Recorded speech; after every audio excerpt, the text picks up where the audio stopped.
ना अपनी film industry में वैसी मूवीज क्यों नहीं बन सकती? वैसा क्योंकि हमारी इंडस्ट्री बहुत छोटी है, हम उतना पैसा नहीं लगा सकते जितना पैसा वो लगाते हैं। आपको ठीक है, अब there is no doubt Bollywood industry बहुत बड़ी फिल्म इंडस्ट्री है, ठीक है। उनकी बजटिंग, उनकी कास्टिंग, मतलब वो बिग गेम है। I think that in this country the Indian films are most popular than anywhere else. We have a special TV channel with Indian movies shown round the clock. So Ronaldo वाला जो match अभी first हुआ उसके अंदर अमिताभ बच्चन साहब को बुलाया गया एज अ चीफ गेस्ट। हमारे आर्टिस्ट को हमारी इंडस्ट्री में ये स्टैचर कब आएगा? तो जब सिनेमा के अंदर एक साइड पे बॉलीवुड मूवी चलेगी, दूसरी पाकिस्तानी चलेगी, तो हमारा पाकिस्तानी मूवी का रेवेन्यू वो नहीं जनरेट हो पाएगा। अगर एंटरटेनमेंट के पॉइंट ऑफ व्यू से देखें तो बॉलीवुड लगानी चाहिए।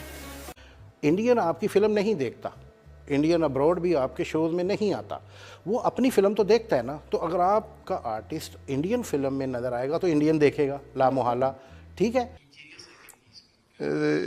we have a lot of interest in Indian films. This is number one. Number two, we hold BRICS film festivals, and this year the Moscow International Film Festival. Narendra Modi जा रहे हैं Russia for the BRICS, और ये आज खबर आई थी सुबह, जो जिसे कहते हैं ना कि जो Indian ministry of external affair है उसकी तरफ से। बात ये है कि हम लोगों के यंगस्टर्स को ज़्यादा मौका नहीं दिया जाता। जो न्यू फिल्म मेकर्स हैं, हमारे जो न्यू ग्रेजुएट्स हैं, उन्हें मौका इतना नहीं दिया जाता।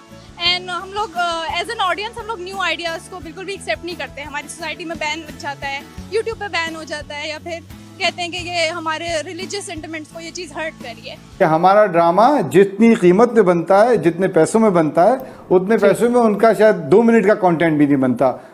इस मतलब ये सतही मेयार है हमारे अवाम का, तो वो तो जाहिर फिर ये सोचने में बैठ जाएंगे कि जी अभी वो वहां से घोड़े चल के आएंगे और वो आके हमारा कश्मीर भी फतह करके देंगे। भारत की फिल्म इंडस्ट्री में लगाए गए 1 रुपए के बदले 10 रुपए मिलने का इम्कान होता है, जबकि ज्यादा है क्योंकि उनके पास सिनेमा बड़ा है, क्राउड ज्यादा, व्यूवर्स ज्यादा है, पैसा ज्यादा है, उनके मजहब का हिस्सा है। लेकिन हमारे पास ये सारी चीजें बहुत ऑड फील की जाती हैं। अभी 2 इयर्स 3 इयर्स बैक कुछ हमारे सिनेमा को समझा जाने लगा है। अदर हम फेसबुक पे, ट्विटर पे, इंस्टा पे हिंदुस्तान को जिस तरह से गालियां देते हैं हमारे बहुत सारे लोग, और अपने घर के हर फंक्शन में हिंदुस्तानी गाने पे नाचते हैं। अरे क्या बात! फिर आप उनको बुरा भला कहते हैं, तो ये डबल स्टैंडर्ड है। ये डबल स्टैंडर्ड है। मुझे बता दें, क्या पाकिस्तान में क्रिएटिव फ्रीडम है? क्रिएटिव फ्रीडम है, बट मुझे लगता है कि पाकिस्तान में क्रिएटिव फ्रीडम एक लिमिट में रह के अलाउ की जाती है, और उससे ज्यादा उस लिमिट के बाहर अलाउ नहीं की जाती। जब ऐसा कुछ होता है तो लोगों के ऑब्वियसली लोग गुस्सा करते हैं बहुत ज्यादा। और 2022 में रिलीज होने वाली फिल्म RRR का बजट 10 अरब रुपए था, जिसने 25 अरब रुपए पाकिस्तानी कमाए। 2015 में रिलीज होने वाली फिल्म बजरंगी भाईजान का बजट 2 अरब था, जिसने 23 अरब रुपए का बिजनेस किया।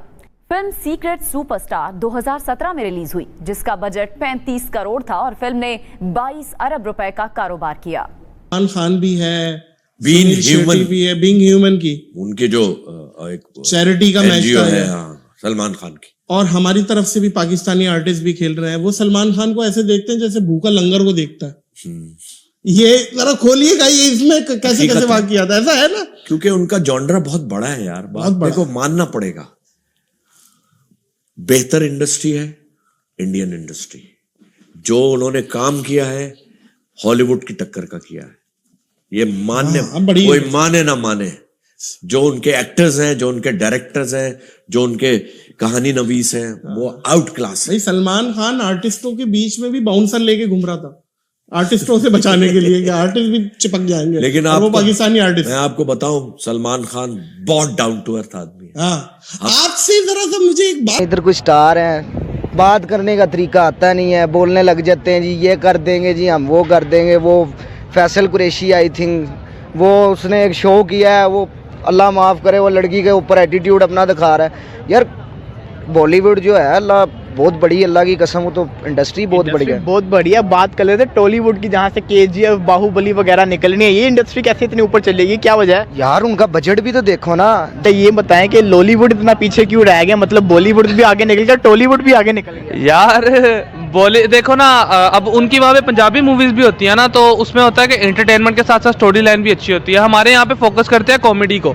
अब जितनी पाकिस्तानी मूवीज देख ले, मोस्टली ये होता है कि स्टोरी लाइन बहुत हल्की होती है, जैसे वो गोल्डन कमोड था, इस तरह। नरेंद्र मोदी जा रहे हैं रशिया फॉर द ब्रिक्स, और ये आज खबर आई थी सुबह, जो जिसे कहते हैं ना कि जो Indian ministry of external affair है उसकी तरफ से। सो अभी लग ये रहा है कि पाकिस्तान ने ऑलरेडी अप्लाई किया हुआ है, ठीक है। 22-23 अक्टूबर को मोदी साहब वहाँ पहुँच रहे हैं, और ये जो 16वीं ब्रिक्स समिट हो रही है कजान रशिया के अंदर, देखना ये है कि एक तो मल्टीलैटरलिज्म की बात हो रही है ना आजकल, इसके हवाले से आपको पता है काफ़ी हमने डिस्कशन की है मल्टीलैटरलिज्म पे। बहरहाल इम्पोर्टेंट डेवलपमेंट ये है कि मोदी साहब क्या वोट देंगे कि पाकिस्तान को एससीओ का मेंबर बनाया जाए। अब ये डिपेंड करता है कि will this membership be at India's expense, क्योंकि रशिया जो है वो सपोर्ट करेगा पाकिस्तान की मेंबरशिप, क्योंकि ये ऑब्वियसली चाइना भी रशिया को कहेगा, लेकिन इससे जारी बात है चाइना का इन्फ्लुएंस इसमें ज़्यादा बढ़ेगा with the Pakistani presence there. So ये ज़हन में रखिएगा, इंडिया एक हर्डल है, लेकिन इंडिया इसको लॉन्ग टर्म नहीं रोकेगा।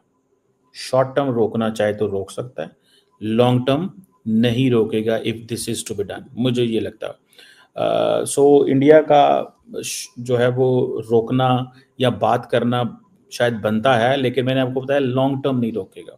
देखें 40% दुनिया की पॉपुलेशन इसके अंदर है, ग्लोबल इकोनॉमी, लेकिन ब्रिक्स हो या एससीओ, अभी जो एससीओ की कॉन्फ्रेंस पाकिस्तान में हुई, मेरा इस पे जो एनालिसिस वो यही था कि ब्रिक्स हो या SCO, they lack political support from Russia and China. अगर रशिया और चाइना इस पे थोड़े एक्टिव हों तो फिर चीज़ें हो सकती हैं। मिसाल के तौर पे आज सुनने में ये आया है कि जो रशियन एम्बेसडर हैं इंडिया के अंदर, वो ये तो समझते हैं कि दुनिया के 40 हेड्स जो हैं वो जा रहे हैं रशिया, ठीक है।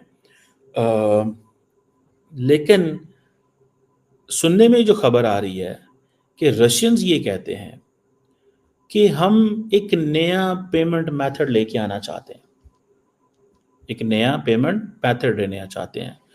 वो कहते हैं कि हमें स्विफ्ट जो पेमेंट मेथड है उसको चेंज करना है, बिकॉज रशिया को तो ऑलरेडी आई थिंक निकाल दिया गया है स्विफ्ट पेमेंट सिस्टम से। एक पैरेलल पेमेंट मेथड आएगा, क्योंकि इस पेमेंट मेथड के ऊपर वेस्ट का कंट्रोल है।